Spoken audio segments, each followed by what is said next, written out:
It was all a really, really quick process because we were already in pre-production before the script was finished. Because we were on a time frame where we had to have the film finished or in the can before Christmas. So sort of working back, I actually had someone else try to write the story for me, and it came back pretty bad. So I basically threw it out and started again. So that was kind of a delay, which meant I had to write quickly, and pre-production had already begun on a script that we didn't have. So as soon as it was done, Adrian Powers co-directed with me on this.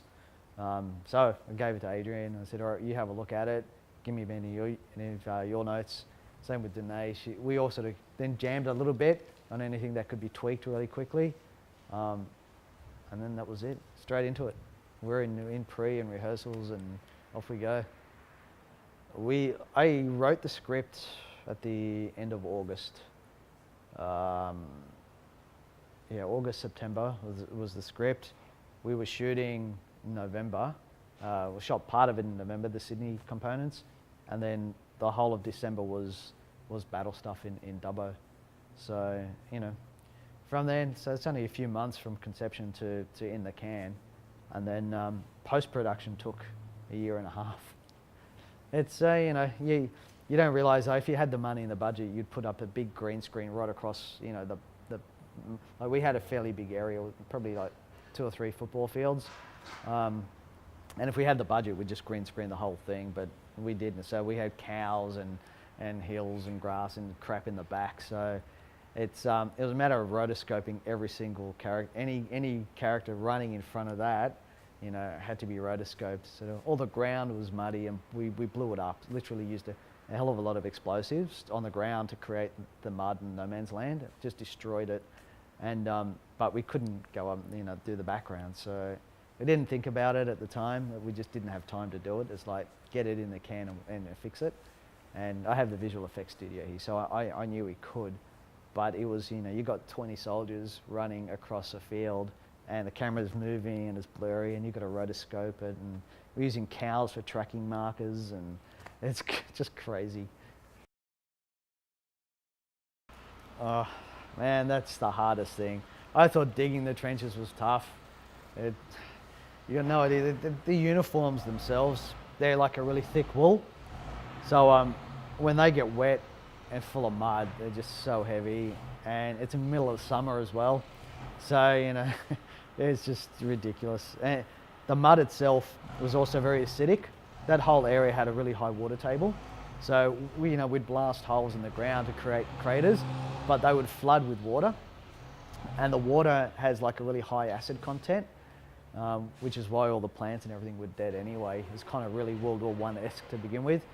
So your skin dries and cracks, and you just start bleeding because, and it was the most grueling, tiring thing I've ever had to do.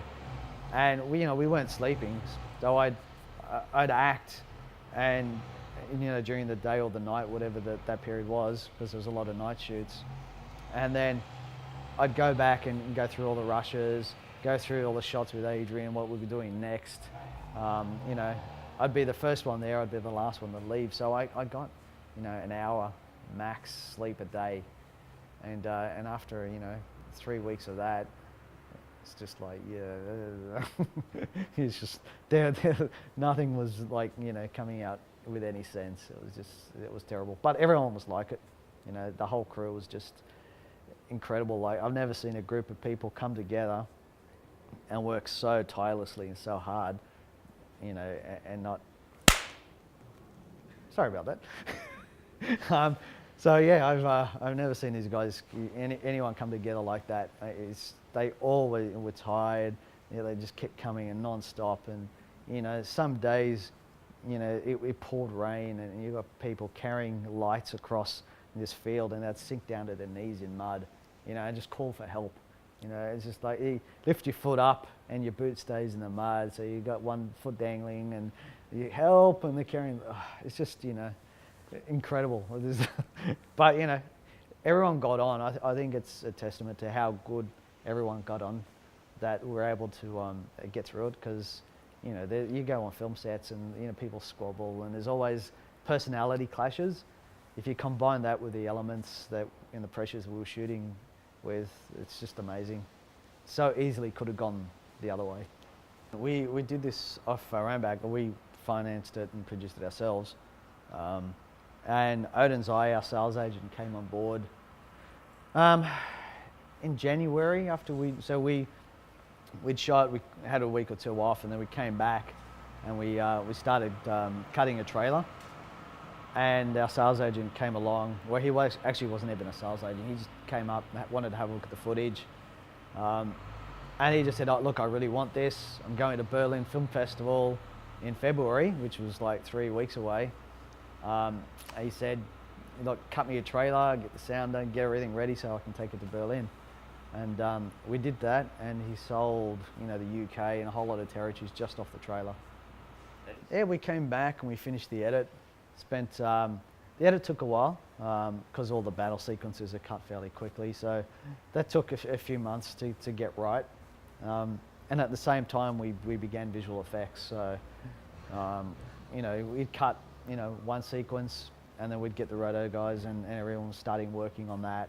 And it was just a continual, evolution. You got the editor and visual effects people all in the same room. So as soon as the sequence is done, it'd go straight to effects and continue. But there are more visual effects shots in that than you could ever imagine. Like things like fly removal, like these, you're in the middle of summer in Dubbo, flies are everywhere.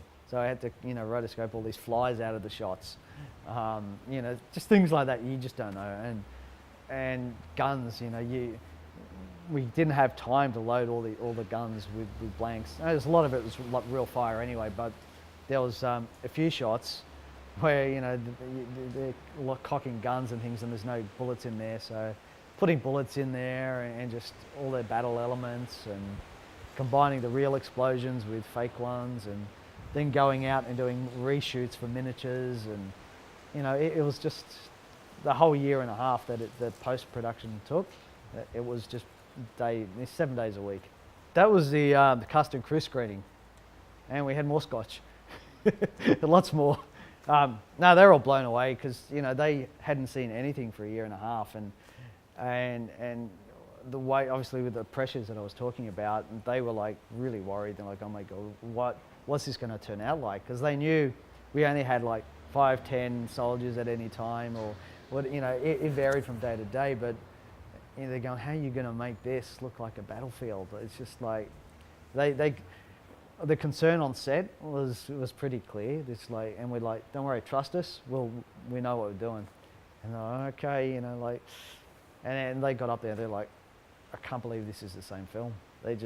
Nobody could recognize, that it was the same film. So they're just completely blown away, which is good. That means we've done our job. This Forbidden Ground will do its own thing. It's being released in Germany under the name Battleground. Same with America, Battleground. So it's kind of got a life of its own now. It's going to go out and do its own thing. I'm kind of waiting for the Australian release to be able to walk into like Civic and just see it on the shelves. That's a little thing, but it's kind of cool. I'll be happy when I see that. We decided not to do a theatrical run here, but actually it's a really exciting thing. I think it's November 22. Forbidden Ground's closing a big film festival here. It's the first time in Australia that this festival is run here, and it's at the Sydney Park Stadium, so it's like a big Olympic stadium, 5,000 seat capacity.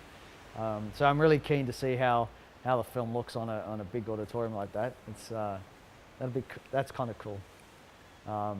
But yeah, that'll just have a life of its own. It'll do what it does, and we're moving on to the next one now. Just pretty much spending this year polishing up the last couple of scripts that I've got. I'm in talks with my investors overseas at the moment, so I'll fly to Bangkok and do a few deals, and go to America, do a couple more deals, and have that sort of tied up this year, so that next year sort of come back from Christmas and we're on the ground running with the next one.